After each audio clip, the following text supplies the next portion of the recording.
দাদু ভাই ঠিক। আমাকে ঠকালেও আমি তো আর অবিবেচক হতে পারবো না, তাই না? ও হ্যাঁ, আর একটা কথা, এই বাড়িতে আনন্দীর আগমন আমার হাত ধরেই হয়েছিল, তাই ওনাকে শাস্তি দেওয়ার যদি কারোর অধিকার থাকে সেটা একমাত্র আমার।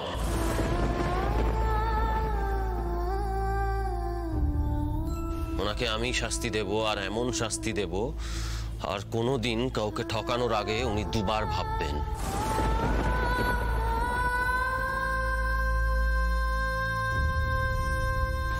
ছোট,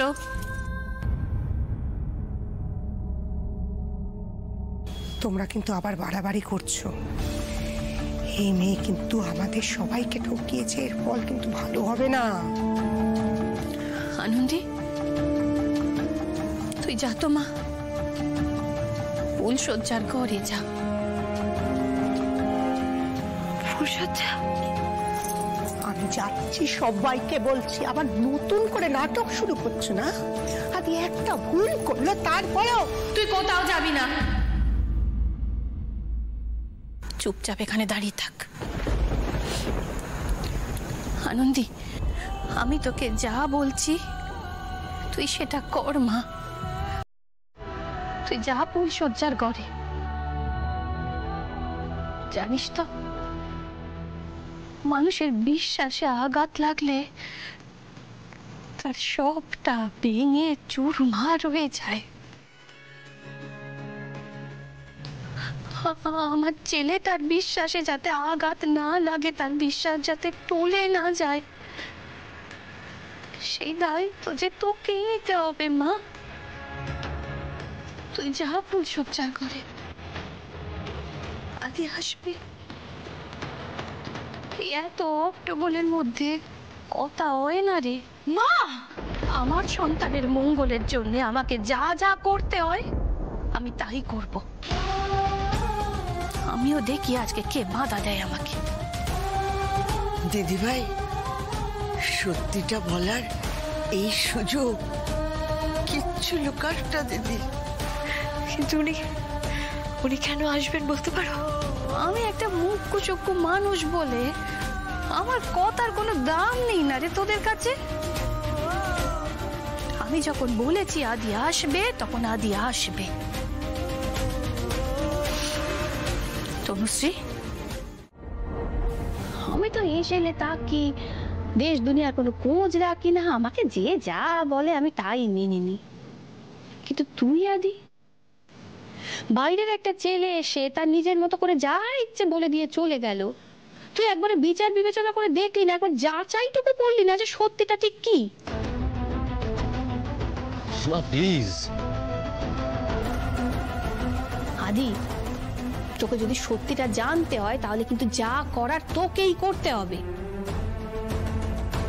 তুই মেয়েটাকে বাড়ি থেকে যেতে দিলি না, এদিকে নিজে কি করবি সেটাও বুঝতে না পেরে এখানে হাঁটাহাঁটি করছিস। তুই আমার মতো হয়ে গেলি আদি। আমি তো কোথায় যাব, কি করবো সেটাই টাওয়ার করে উঠতে পারি না। ভাবতে ভাবতেই সময় চলে যায়।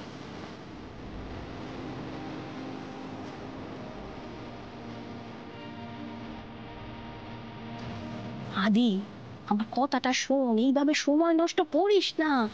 লোকে তোকে প্রশ্ন করার আগে তুই তার কাছ থেকে গিয়ে ভালো করে উত্তরগুলো জেনে আয়।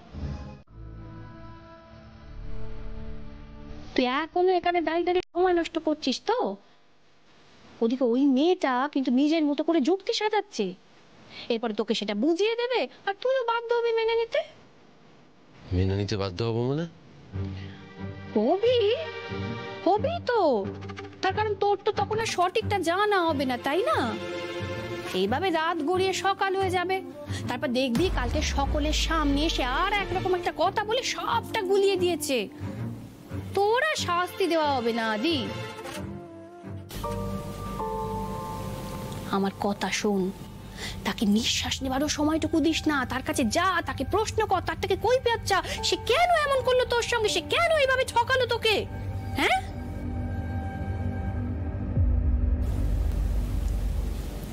আনন্দী কিন্তু ফুলসজ্জার ঘরে আছে আদি,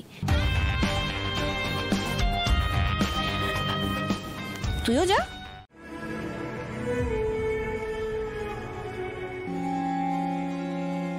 তাই সেই চোখে চোখ রেখে আমি ওনাকে সত্যি কথাগুলো বলবো। সেদিনের হওয়া প্রতিটা ঘটনা, প্রতিটা কথা, প্রতিটা শব্দ আমি ওনাকে জানাবো, ব্যাস। এই জানানোটুকুই আমার কাজ। তারপর আমি এখান থেকে চলে যাব, কারণ এই অবিশ্বাসের ছাদের নিচে আমার পক্ষেও থাকা সম্ভব নয়।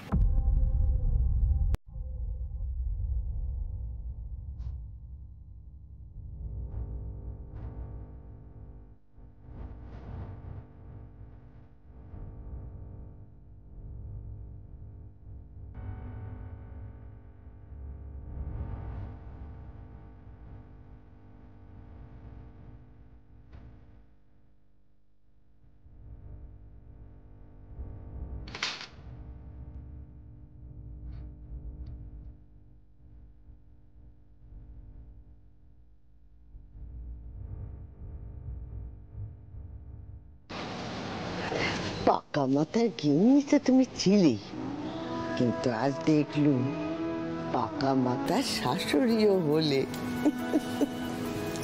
দুঃখা দুঃখা দুঃখা দুঃখা।